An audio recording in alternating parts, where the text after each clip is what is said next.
রাজনীতির মাঠে ক্ষমতার সমীকরণ যে কত দ্রুত বদলে যায় কুমিল্লার দেবিদ্বারের বর্তমান পরিস্থিতি তারই এক জ্বলন্ত প্রমাণ। শিক্ষার্থীদের যৌক্তিক আন্দোলন এবং শিক্ষামন্ত্রীর বিতর্কিত মন্তব্যের রেশ ধরে এবার রাজনীতির মাঠ চরম উত্তপ্ত হয়ে উঠেছে। একই দিকে রয়েছে ছাত্র জনতার গণ অভ্যুত্থানের অন্যতম রূপকার এবং কুমিল্লা ৪ আসনের বর্তমান সংসদ সদস্য হাসনাত আব্দুল্লাহ, আর অন্যদিকে অবস্থান নিয়েছে দেবিদ্বার উপজেলার বিএনপি। শিক্ষামন্ত্রীকে লক্ষ্য করে হাসনাতের দেওয়া অত্যন্ত কড়া এবং বিস্ফোরক মন্তব্যের পর এবার সরাসরি তাকে সংযত হওয়ার কড়া হুঁশিয়ারি দিয়েছে স্থানীয় বিএনপি।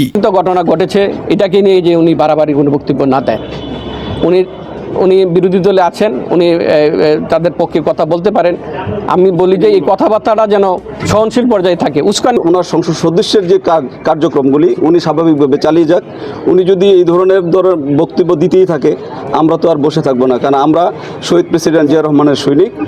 শিক্ষামন্ত্রী, আপনি যাদেরকে ফার্মের মুরগি বলছেন, এই ফার্মের মুরগিরা রাস্তায় এসেছে বলে আজকে শিক্ষামন্ত্রী হয়েছেন। এই ফার্মের মুরগিরা রাস্তায় নেমে এসেছে বলেই শিলং থেকে এসে সংবিধান বিশেষজ্ঞ হয়েছে। কিন্তু রাজনীতির এই দাবার খেলায় উপজেলা পর্যায়ের এমন হুমকির বিপরীতে হাসনাত আব্দুল্লাহ যে কৌশলগত পাল্টা অ্যাকশন নিয়েছেন তা পুরো রাজনৈতিক মহলকে রীতিমতো স্তম্ভিত করে দিয়েছে। চরম উত্তেজনাকর এই রাজনৈতিক স্নায়ুযুদ্ধের নেপথ্যে ঠিক কি ঘটেছে তা নিয়ে আজকের এই রুদ্ধশ্বাস সংবাদ বিশ্লেষণ। দর্শক, রাতের অন্ধকারে আসা একটি মাত্র প্রেস বিজ্ঞপ্তি পুরো রাজনৈতিক অঙ্গনে রীতিমতো তোলপাড় ফেলে দিয়েছে।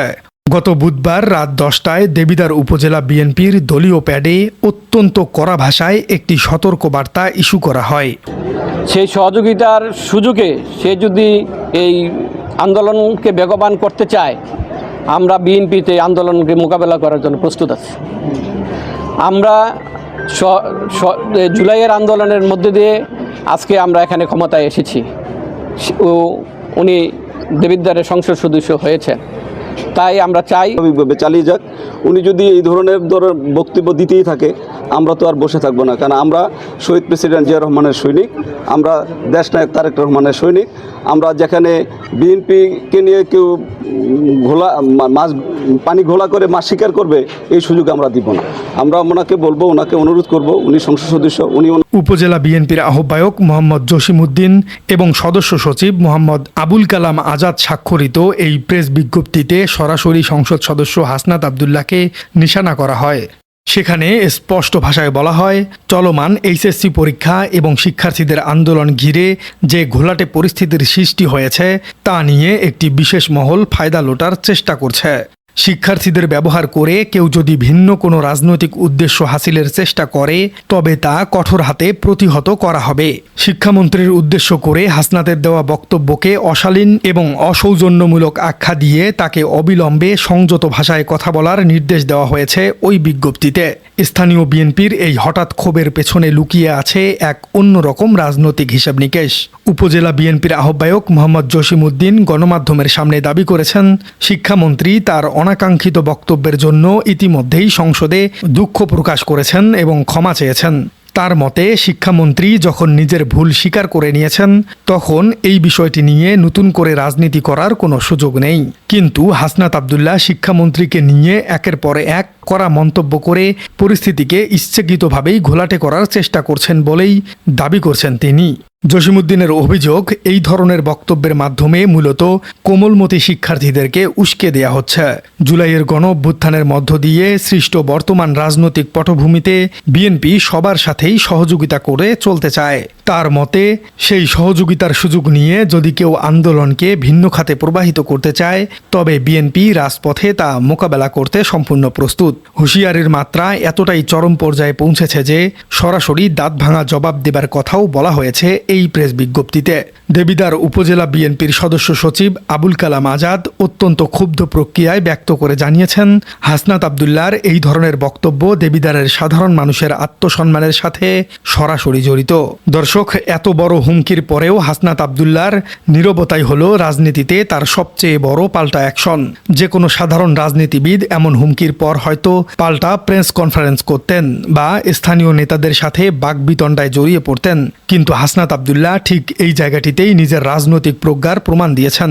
তিনি অত্যন্ত সুকৌশলে দেবিদ্বার উপজেলা বিএনপির এই হুমকিকে পুরোপুরি এড়িয়ে গেছেন। কোনো আনুষ্ঠানিক প্রতিক্রিয়া বা পাল্টা জবাব না দিয়ে তিনি বুঝিয়ে দিয়েছেন, স্থানীয় পর্যায়ের এই ধরনের রাজনৈতিক কাদা ছোড়াছুরি নিয়ে মাথা ঘামানোর বিন্দুমাত্র সময় তার নেই।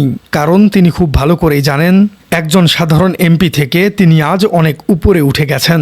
তিনি আজ কেবল দেবিদ্বারের নেতা নন, বরং সারা দেশের ছাত্র জনতার অধিকার আদায়ের অন্যতম প্রধান কণ্ঠস্বর। তাই উপজেলা পর্যায়ের নেতাদের সাথে তর্কে জড়িয়ে নিজের রাজনৈতিক অবস্থানকে তিনি কোনোভাবেই নিচে নামাতে রাজি নন। ক্ষমতার শীর্ষ সমীকরণের দিকে তাকালে দেবিদ্বার উপজেলা বিএনপির এই হুমকিতে তিনি বিন্দুমাত্র বিচলিত হননি। পলিটিক্যাল বিশ্লেষকদের মতে হাসনাত আব্দুল্লাহর এই আত্মবিশ্বাসের মূল কারণ হল হাই প্রোফাইল রাজনৈতিক কানেকশন এবং জাতীয় পর্যায়ের গ্রহণযোগ্যতা। তিনি সরাসরি বিএনপির কেন্দ্রীয় হাইকমান্ড অর্থাৎ তারেক রহমানের সাথে ডিল করেন। একটু গভীরভাবে লক্ষ্য করলে দেখা যায়, কিছুদিন আগেই ঢাকা বিশ্ববিদ্যালয়ে এইচএসসি পরীক্ষার্থীদের বিক্ষোভের পর স্বয়ং প্রধানমন্ত্রী তারেক রহমান সংসদে গিয়ে শিক্ষামন্ত্রীর সাথে কথা বলেছিলেন এবং শিক্ষার্থীদের বিষয়টি অত্যন্ত সফটলি বা নমনীয়ভাবে হ্যান্ডেল করার নির্দেশ দিয়েছিলেন। অর্থাৎ কেন্দ্রীয়ভাবে সরকার এবং বিএনপির শীর্ষ নেতৃত্বও শিক্ষার্থীদের অধিকারের বিষয়ে যথেষ্ট সংবেদনশীল। বিশ্লেষকরা মনে করছেন, কেন্দ্র এবং তৃণমূলের এই রাজনৈতিক দূরত্বের কারণেই হাসনাত এতটা আত্মবিশ্বাসী। যদি দেবিদ্বারের স্থানীয় রাজনীতির দিকে গভীরভাবে তাকানো হয়, তাহলে দেখা যাবে সেখানে মূলত এক ধরনের আধিপত্য বিস্তারের লড়াই চলছে।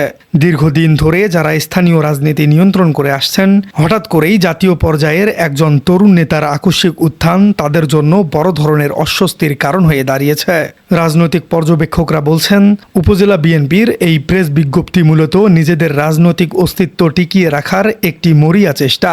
তারা হয়তো ভয় পাচ্ছেন যে হাসনাত আব্দুল্লাহর এই আকাশচুম্বী জনপ্রিয়তা তাদের দীর্ঘদিনের রাজনৈতিক জমি কেড়ে নিতে পারে।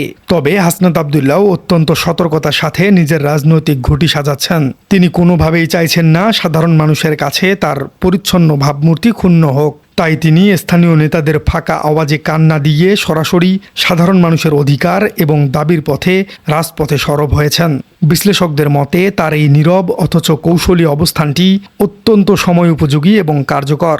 কারণ এর মাধ্যমে তিনি যেমন শিক্ষার্থীদের কাছে নিজের গ্রহণযোগ্যতা বাড়াচ্ছেন, তেমনি জাতীয় রাজনীতিতেও নিজের অবস্থান আরও শক্ত করছেন। তার এই কৌশলগত নীরবতা মূলত স্থানীয় বিরোধীদের জন্য সবচেয়ে বড় মানসিক চাপ তৈরি করেছে। হাসনাত আব্দুল্লাহ মূলত সেই শিক্ষার্থীদের পক্ষ নিয়েই কথা বলেছেন। তাই কেন্দ্রীয় নীতির সাথে যখন তার বক্তব্যের একটি পরোক্ষ মিল রয়েছে, তখন স্থানীয় উপজেলা বিএনপির এই হুমকি তার কাছে একেবারেই গুরুত্বহীন। আগামী দিনের রাজনৈতিক মাঠ কার দখলে থাকবে তা নির্ধারণ করবে এই নীরব স্নায়ুযুদ্ধের চূড়ান্ত পরিণতি। হাসনাত আব্দুল্লাহর মতো তরুণ এবং জনপ্রিয় নেতারা যখন জাতীয় নীতি নির্ধারণী পর্যায়ে সরাসরি প্রভাব বিস্তার করছেন, তখন স্থানীয় নেতাদের এই ধরনের হুমকিমূলক প্রেস বিজ্ঞপ্তি মূলত নিজেদের রাজনৈতিক অস্তিত্ব প্রমাণের একটি চেষ্টা ছাড়া আর কিছুই নয়। হাসনাত প্রমাণ করে দিয়েছেন, তিনি ফার্মের মুরগির তত্ত্ব বা স্থানীয় নেতাদের ফাঁকা আওয়াজে ভয় পাওয়ার মতো রাজনীতিবিদ নন। তার লক্ষ্য অনেক সুদূরপ্রসারী এবং তিনি সেই লক্ষ্যেই অবিচল রয়েছেন। দেবিদ্বারের রাজনীতিতে এই ঘটনা একটি নতুন মেরুকরণ তৈরি করলেও জাতীয় রাজনীতিতে হাসনাতের অবস্থান যে আগের চেয়েও দিন দিন বেশি বাড়ছে তা আর বলার অপেক্ষা রাখে না। তৃণমূলের এই ক্ষোভ শেষ পর্যন্ত কেন্দ্রীয় হাইকমান্ড কিভাবে সামাল দেয়, এখন এটাই দেখার বিষয়। প্রিয় দর্শক, হাসনাত আব্দুল্লাহর বিপক্ষে দেবিদ্বারের স্থানীয় বিএনপিদের এভাবে পেছনে লাগার বিষয়টিকে আপনি কিভাবে দেখছেন? কেন বিএনপি নেতারা হাসনাত আব্দুল্লাহকে এত বেশি ভয় পাচ্ছেন? কমেন্টে জানিয়ে দিন আপনার মূল্যবান মতামত। আর আমাদের চ্যানেলে নতুন হয়ে থাকলে চ্যানেলটি সাবস্ক্রাইব করে বেল আইকনটি বাজিয়ে দিন। দেখা হচ্ছে পরবর্তী কোনো ভিডিওতে।